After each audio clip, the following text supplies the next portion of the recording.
I think until you've lost someone that you love, you don't really understand what it means to go through a holiday season alone.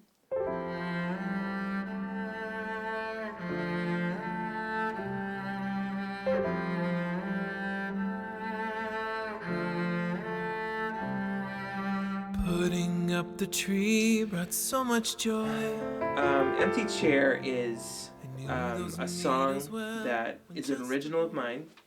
I wrote it about a year ago as a tribute song to those who are experiencing grief during the holidays.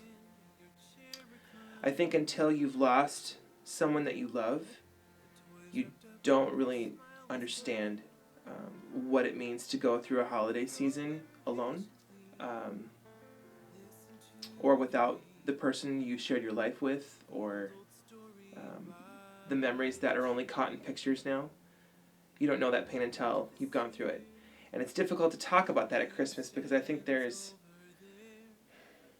an honest desire among a lot of people that Christmas is joyful and happy and loving. But yet there's this also other reality of trying to go through that season of joy and happiness while you're processing the grief of loss. And it's not talked about commonly at Christmas, but I chose to write a song that is attempting to initiate that conversation. The idea of Empty Chair came from the loss of my own parents, and the reality that there is now an empty chair in the living room that sits next to the tree that used to be theirs, and now they're gone.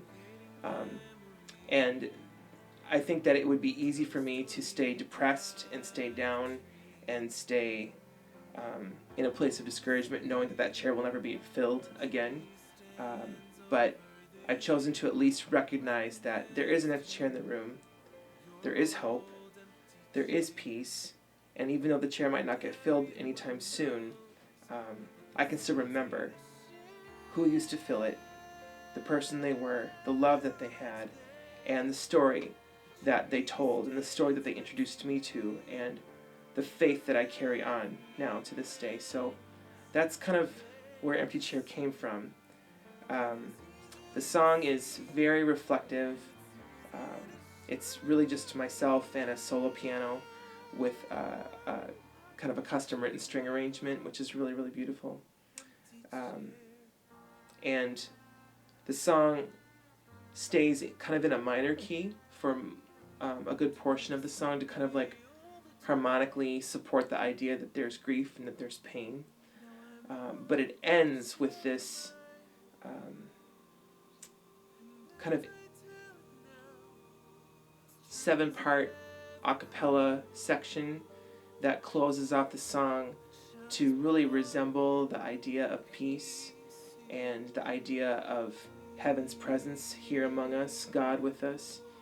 And that segues right into the beginning of Hark the Herald, Angels Sing, which is a classic Christmas carol that everyone knows. And I chose to marry those two songs together in the track because I've always been captivated by the story in Luke 2 of where the angels came on the hillside and just totally surprised the shepherds. They were just caught with fear, but yet I've always tried to envision what that sound may have been of their voices coming together and proclaiming the birth of Christ. And so that's kind of like where the vision of marrying this a cappella ending of Empty Chair into the beginning of Hark the Herald kind of came from. And I've always loved Hark the Herald because of the imagery that it gives of the angels coming and singing to the shepherds, because of its familiarity among popular culture, because of the truth that it speaks about who Christ is and why he came, and that we can sing to this day, glory to the newborn King. The herald angels sing, glory